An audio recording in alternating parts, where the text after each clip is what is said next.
Good morning बच्चों। आज की कक्षा में हम अपने पार्ट 4 के अभ्यास प्रश्न को हल करेंगे, जिसमें कि आप देख रहे हैं पहला है उचित विकल्प पर सही का निशान लगाओ। तो इसमें आप देख पा रहे होंगे पहला है गांधी जी किसके प्रति सचेत थे? दातुन के, धन के, पर्यावरण के।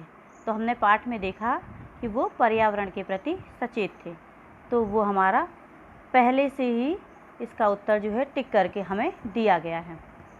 दूसरा है दातुन के सदुपयोग का विचार कहाँ उठा?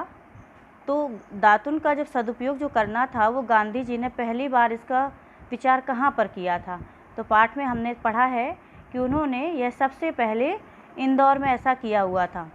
इंदौर में उन्होंने अपनी दातुन को इकट्ठा किया था करीब 1 हफ्ते या 8 दिन की, और उसके बाद उसको सुखाकर उन्होंने क्या किया था, 1 दिन के नहाने का पानी गर्म कर लिया था। तो ये विचार उनके मन में इंदौर में आया था। इसके बाद इस्तेमाल की हुई दातुन का उपयोग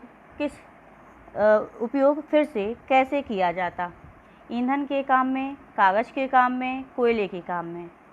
तो इसका सही उत्तर है ईंधन के काम में। इसके बाद दूसरा प्रश्न देखेंगे, कुछ शब्दों में पाठ के आधार पर गलत शब्द को ठीक करके दोबारा लिखो। यानी जो शब्द हमें यहाँ पर दिए गए हैं एक वाक्य बनाकर, उसमें कुछ गलतियाँ हैं, उन गलतियों को हमें ढूंढना है और दोबारा से उसी वाक्य को सही करके यहाँ पर लिखना है। तो पहला है पर्यावरण असंतुलन बिगड़ रहा है। तो इसका सही उत्तर जो है वो आप लिखेंगे पर्यावरण संतुलन बिगड़ रहा है। इसके बाद दूसरा है हमारे अधिकतर लोग शहरों में रहते हैं। तो इसके लिए सही उत्तर है, इन कुछ शब्दों को हमें हटाना होगा और कुछ शब्दों को यहाँ पर जोड़ना होगा। हमारे देश में अधिकतर लोग गांव में रहते हैं। यहाँ पर शहर लिखा है तो शहर की जगह गांव लिखा, गांव में रहते हैं। तीसरा है दातुन का दातुन और ईंधन का दातुन। तो ये तो गलत वाक्य है। तो ये वाक्य है दातुन की दातुन और ईंधन का ईंधन। इसके बाद लिखा हुआ है पाठांश। पाठांश मतलब पाठ का अंश, पाठ से लिया गया छोटा सा उसका हिस्सा।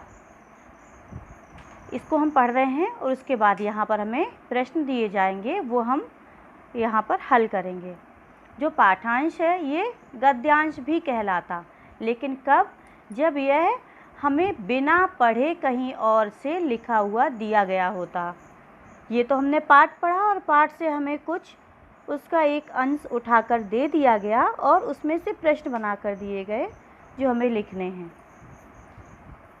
गांधी जी ने आश्रम वासियों को याद दिलाया कि हम दांत मांजने के लिए जो दातुन इस्तेमाल में लाते हैं उसे एक बार प्रयोग में लाने के बाद फेंक देते हैं। यदि हम ऐसा ना करें तो हमारे ईंधन के लिए कम पेड़ कटेंगे। हम दातुन करने के बाद उसे फेंकें नहीं बल्कि साफ करके सुखा लें।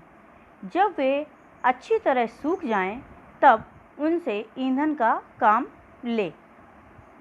तो आपने यहाँ पर ये गद्यांश पढ़ा, गद्यांश कह सकते हैं, पाठांश कह सकते हैं, क्योंकि पाठ से दिया है इसलिए पाठांश। तो इसके लिए पहला प्रश्न है गांधी जी ने आश्रम वासियों को क्या याद दिलवाया? तो उन्होंने याद दिलाया था कि हम सुबह दांत मांजने के लिए दातुन का प्रयोग करते हैं और क्या करते हैं, उसको फेंक देते हैं। फिर दूसरा प्रश्न, गांधी जी क्या चाहते थे? गांधी जी चाहते थे कि जो हम दातुन करते हैं उसको फेंके नहीं बल्कि उसको साफ करके सुखा लें और ईंधन के रूप में उसका प्रयोग करें। इसके बाद है पेड़ कैसे बचते? तो पेड़ बचने के लिए उन्होंने क्या हमें उपाय बता दिया था कि दातुन को सुखाकर उसे ईंधन के प्रयोग में करने से पेड़ बचते हैं। यानी कि हम पेड़ों को काटने से बचेंगे और जो हम लकड़ी फेंक देते हैं, यानी दातुन करके जो एक लकड़ी का टुकड़ा फेंक देते हैं वो हमारे किस काम आ जाता? ईंधन के रूप में। तो इस तरीके से हमने यहाँ पर 3 प्रश्नों के उत्तर हल करे। आपको ये जो प्रश्न हल करने हैं ये आपको सिर्फ अपनी इसी किताब में करने हैं। इसी बुक में करने हैं, किसी को भी दोबारा पूरा कॉपी में लिखने की ज़रूरत नहीं है। तो आप पूरी एक्सरसाइज इसी बुक में करेंगे और इसी की फ़ोटो निकाल करके आप डाल देंगे, जो मैं आपको चेक करके दे दूँगी। धन्यवाद।